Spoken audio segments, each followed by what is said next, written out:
And so then? So then, I was born later. I was about to start what I had planned all the time, and I became pregnant. 11 years later. I know the feeling. 11 years later, so I had to stay another 11 years for her to be 11, so that they could send me 11 to find religion. When they were in the 8th grade, when they got to be in the 8th grade, we would send them to Villa Maria. So then when she went to Villa Maria, I went. At that time, it was not a junior college anymore. It was a college, but it was called the Pan American College in Edinburgh. So I got the catalog, and I read it, and I knew the head very well. Mr. Ward was the president of the college. So I took my catalog to Mr. Ward and I said, Mr. Ward, I want to come to college and get a degree. He said, Clotilde, you don't know what you're talking about. You're not fit. You have a 6th grade education. I said, it says in your catalog here that anybody who has a wish to learn will be permitted. So you hold on to your word.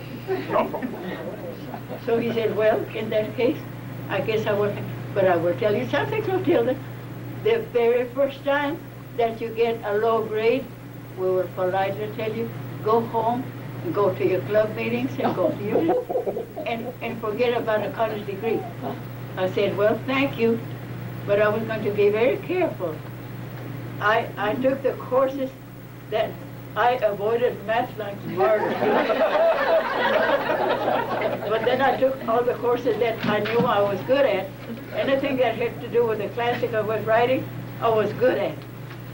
So I went and started taking all those courses a little at a time. And I did very well. So he never had to call me to go home. I just went on and on and on until I want you to know that in the last semester of my senior year was when I tried the math that I knew I wasn't going to do any good. So then, of course, we were such good friends that we visited as friends. So one evening, my husband and I were going to visit Mr. Ward and his wife. And I said, you know what? I should take my transcript. I had never shown him what grades I had, except that I was having problems with math.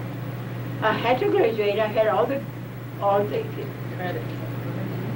qualifications to get my degree, but I didn't have math. So then we went to Mr. Ward, and I said, Mr. Ward, I brought my transcript. I want you to look at it. So he said, well, let's go to the table. So he went to a table to look at my transcript, and his wife was in the kitchen making coffee for us to have some coffee. He said, and she was a retired English teacher. She said, come over here and look at her grades. She said, you are going to graduate. I said, but what about my math? Said, you will graduate, you will graduate. Said, tomorrow I'm going to have a meeting with the board. And he said, nobody can get kind of grades the way you have here and not be able to do anything in math. There is some problem. Somebody planted some problem. I said, not that I know of. But then you too. I graduated with a D in math. In 1958. And she graduated with her very dear friend Carol Chapa's mother, Elodia, from San Manuel. They graduated together in May of 1958. See, there were 125 graduates a year, and I was number 25 of the 125. So I was not too low. And I got my degree. Then she proceeded to teach at Brewster School in And then I have my daughter's degrees on the wall at home at the ranch. But where's my degree? With a lingerie under there. I said, Mother, why don't you have yours? said, I didn't get it to show it. I got it because this hunger in me needed to have it. How old were you? In 1958, she was Yes, 55. I got my degree in 1958. She was 55. She was already a grandmother. I'm a senior citizen now. I'm 55. I shouldn't be saying that. I get discounts now. Well, there's always a... Anyone else have any questions? It's been a nice session. Tell us a little bit about Tío Carlos. Charles Champion. Oh, tell us about Tío Carlos, Mother. Who was he and how do you remember him? We were afraid, we were very respectful of him. He was a man that you looked up to. A relative? Was he your uncle? Your... Of course, he was my father's brother. Okay, her father's brother. Older brother? No, Oh. one was the oldest brother. Okay. But you don't have any memories of Tío Carlos? Well, except that I stayed in the house a lot of the time in the summer, but we just very respectful, very quiet, and very well mannered in front of him.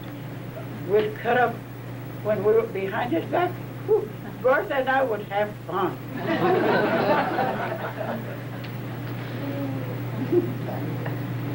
Yes.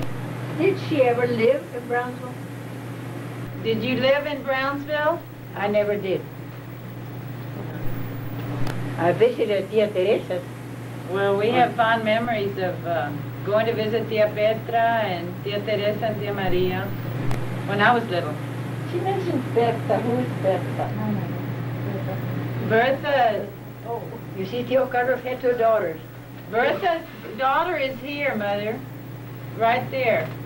Where is she? Right here. Stand up and show. And introduce yourself. Yes. You're Mary Bertha? I'm Mary Bertha. Oh, I'm so glad you came, Mary Bertha. I love your sister, your mother. Oh, I loved her. I know. I just heard that she died. How in heaven's name? Well, of course, in Hidalgo She County, died they very don't plan. peacefully.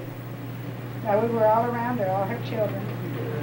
And she left this world very happy. She looked beautiful when she died. beautiful lady. And you remind me a lot of her. She and I had fun. Oh, the only remember the fun. Richard was our go-between. Would say, Richard, take us to Brownsville. We'd like to go down to, up and down Elizabeth and cut up. But we had to be back before lunch, supper. Well, we'll be back before supper. So Richard, the dear soul that he was, would put us in the car and take us to Brownsville. We'll parade her up and down Elizabeth Street and be back at the table by 6 when Tio Carlos wanted. I'll visit with you later, okay? Yes. We'll see you She'll later. visit with you later. Okay? All right. How nice that you're here. Yeah. And my son is here, too. Oh, I see. William, he's a grandson. oh, Bertha's grandson Yes, is here. Come on, Libby. No, this is William Jr. This is my husband. Hello. When you say cut up, Mother, what kind of trouble could you get in those days? We would flirt. Oh. Flirt. But they would pass in cars like that. We were going down Elizabeth Street like that in the sidewalk. And the boys would be in a car like this and said, those are champions. Because we'd cut up like fools. And we'd smile and we'd do like that. But they didn't dare get close to us because we were champions.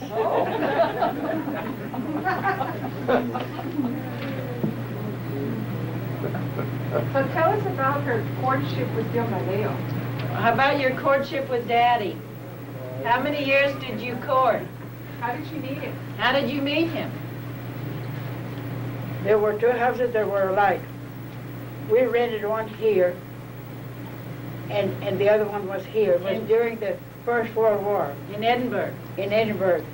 So then his mother and her grown sons moved to this vacant house that was next to ours.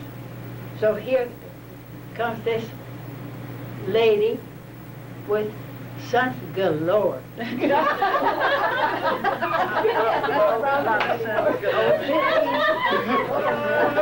Going on 16 at the time. At the time that you practically fall in love, I guess, because I did. And so here they were tall. The lady, Mama Teresa, the mother of those young men, was very blonde with green eyes. And so there was Filemon, Roberto, Maque, Arturo, and Amadeo. And then Flavio. So then they would come out of that house, and I would be in the window in my house watching them, young men living close to us. And I was 16 at the time. Here was this tall blonde man, and another tall blonde man with green eyes, and another one. And then here comes number 5, which happened to be my husband later on.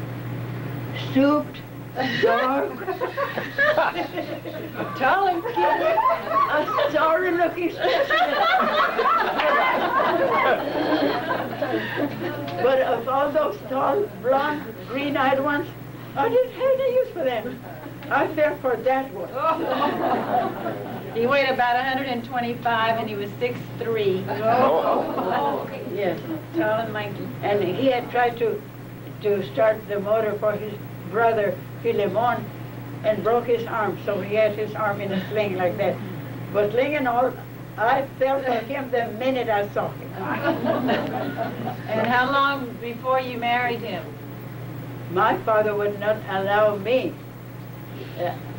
Now, you don't know, but Spanish people have a custom that when someone wants to marry you, they get a number of men to go a pedirla. So my husband got his brother-in-law to get A.Y. Baker, George Cavazos, and Miguel Montalvo to go and ask for my hand. So then they would knock at my father's door, and my father would come to the door and say, I know what you're here for. So you're my friends, but I will not let you in. Go home. So he would not allow. 5 years my husband asked for them. 5 years. Meantime, I was growing old.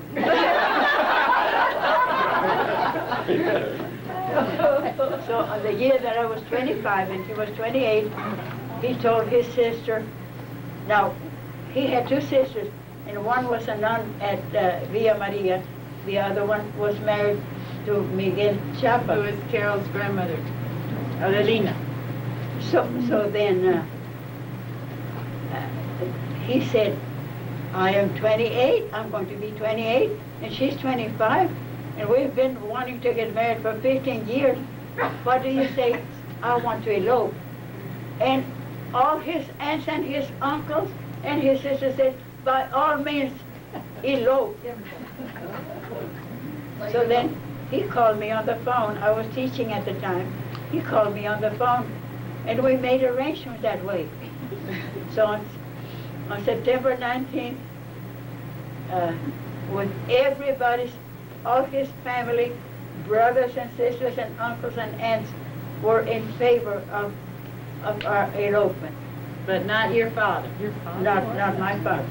So then we went to Falfurria. Well, where did he get the car? Oh,